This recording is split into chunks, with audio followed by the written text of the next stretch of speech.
Sunamurawo Bharatiya Janata Party ni bakhati belaino kotor bana romani panda songsajaka pandawo khongneira chi thamnu khongni khorok charra chi sini butar Congress CPIM bodol yakare BJP bodolo hapakya aboni bisingo Congress ni District President Zakir Hussain bodol yakare Bharatiya Janata Party wo hapakya tei borongno bana rom roi lamsogui naharka BJP haste kasku Rajiv Bhattacharya Tangshali o Banaroma Panda Songsajaka Sunamura Bejimara Rungnokni Thungkholawo Ashalni Banaroma Pandawo Manjaka BJP haste kasku Rajiv Bhattacharya Sipahijala Hangkorni BJP kasku Debabrata Bhattacharya Sunamura Mondolni kasku Biswajit Das Kcha Mantri Bilal Miano Karibote Kubuni Adongrok নির্বাচনকে সামনে রেখে মোদিজির প্রতি আস্থা রেখে মানুষ একটাই সংকল্প নিয়েছে যে অন্য কোনো দল নয় শুধু ভারতীয় জনতা পার্টিতে যোগদান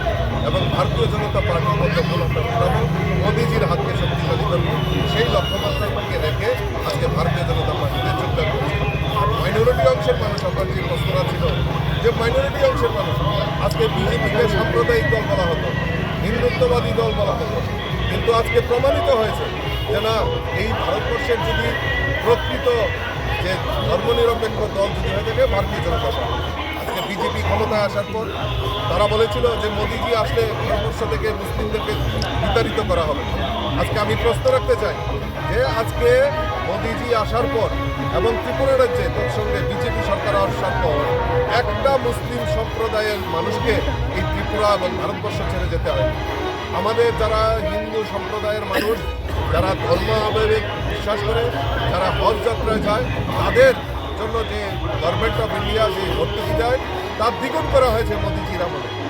এবং ত্রিপুরা রাজ্যে যে সিপিএমের সময় এই রাজ্যে 200 জন সরকারি কর্মচারীর মধ্যে একজন মুসলিম সম্প্রদায়ের সরকারি কর্মচারী চাকরি করে, আর আজকে বিজেপির শাসনে 7% মুসলিম সম্প্রদায়ের লোক সরকারি কর্মচারী। আজকে মুসলিম সম্প্রদায়ের মানুষ আজকে টিসিএস অফিসার, আইপিএস অফিসার হচ্ছে। এটা আমাদের কাছে গর্বের বিষয়।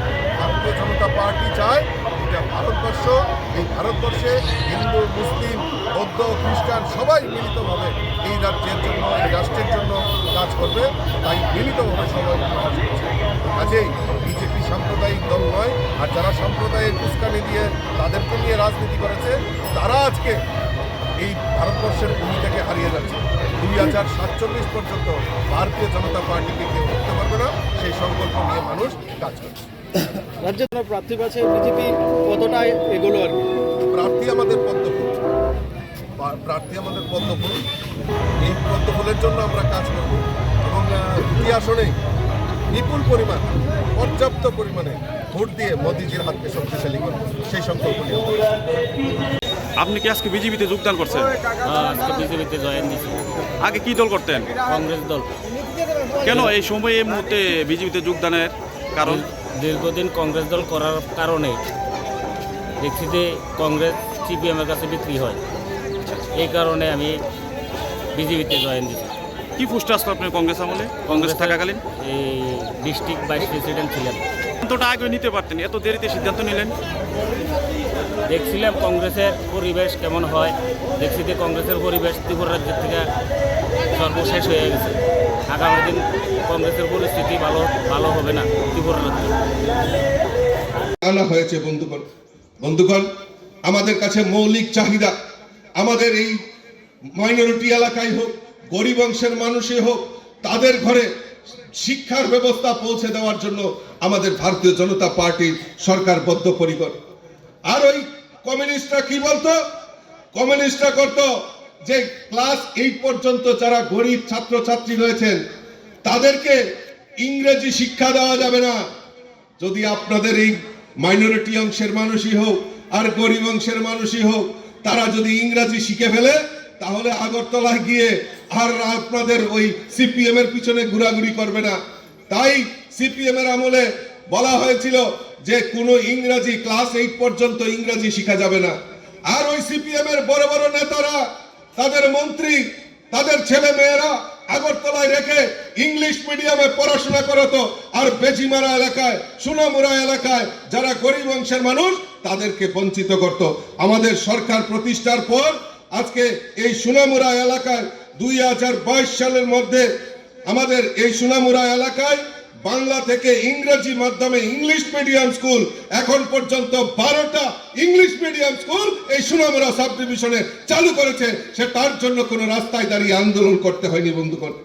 আন্দোলন নরেন্দ্র মোদীজি এই ত্রিপুরা রাজ্যের জন্য আরো 85,000 ঘর গরিবরা যাতে বানাতে পারে তার ব্যবস্থা ভারতীয় জনতা পার্টির সরকার করেছে বন্ধুগণ।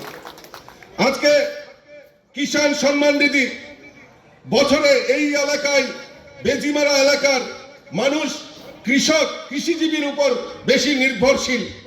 আজকে জিজ্ঞেস করবেন তো ওই এলাকার সিপিএম এর বিধায়ক যখন আসবে আপনাদের ঘরে একবার জিজ্ঞেস করবেন তো যে কিষাণ সম্মান নিধি আমাদের ভারতবর্ষের প্রধানমন্ত্রী নরেন্দ্র মোদীজি কিষাণ সম্মান নিধি বছরে 6,000 টাকা কৃষকদের দেওয়ার জন্য পরিকল্পনা করেছেন কিষাণ সম্মান নিধি।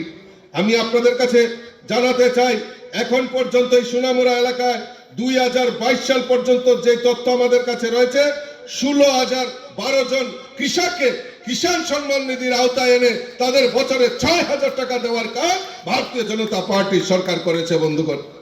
মোদীজি চিন্তা করেছেন যে আমাদের মায়েরা লাকড়ির চুলায় রান্না বান্না করে তাদের দিয়ে তাদের চোখের ক্ষতি হয়, তাদের হার্টের ক্ষতি হয়। আমাদের প্রধানমন্ত্রী চিন্তা করেছেন না ওই গরিবদের জন্য প্রধানমন্ত্রী উজ্জ্বলা জ্যোতি যোজনায় ওই গরিবদের বাড়িতে এলপিজি কানেকশনের ব্যবস্থা ভারতীয় জনতা পার্টির সরকার করে দিয়েছে। এখন পর্যন্ত আমাদের এই সোনামুড়া এলাকায় প্রায় 27,464 জন মহিলাকে গরিব মহিলাকে প্রধানমন্ত্রী উজ্জ্বলা জ্যোতি যোজনার আওতায় এনে তাদেরকে কাজ করার সুযোগ করে দিয়েছে বন্ধুগণ। আমরা জানি এই নির্বাচনে 2023 নির্বাচনে আমাদের এই সজ্জন ব্যক্তি দেবব্রত ভট্টাচার্য আপনাদের এই কেন্দ্রে প্রার্থী হয়েছে। আপনারা হয়তো উনাকে বিশ্বাস করতে পারেননি। ওই যাকে বিশ্বাস করে পাঠিয়েছেন জিজ্ঞেস করবেন যে আজকে এই 6 বছরে আজকে উনি এই সোনামুড়া বেজিমারা এলাকার উন্নয়নের জন্য বিধানসভায় কয়টা কথা বলেছে জিজ্ঞেস করবেন ওনাকে।